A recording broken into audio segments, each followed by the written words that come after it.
بالله من الشيطان الرجيم. بسم الله الرحمن الرحيم.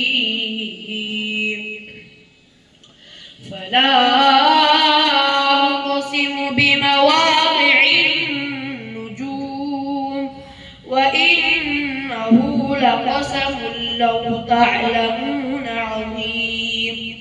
إنه لقرآن كريم في كتاب مكنون لا يمسه إلا المطهرون تنزيل من رب العالمين.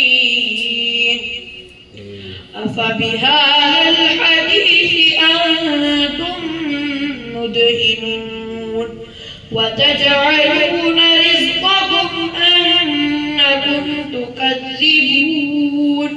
فلولا إذا بلغت الحلقوم وأنتم حينئذ تنظرون ونحن أقرب إليه منكم ولكن لا تبصرون. فلولا إن كنتم غير مدينين ترجعونها إن كنتم صادقين. فأما إن كان من المقربين فروح وريحان وجنة نعيم. صدق الله العظيم.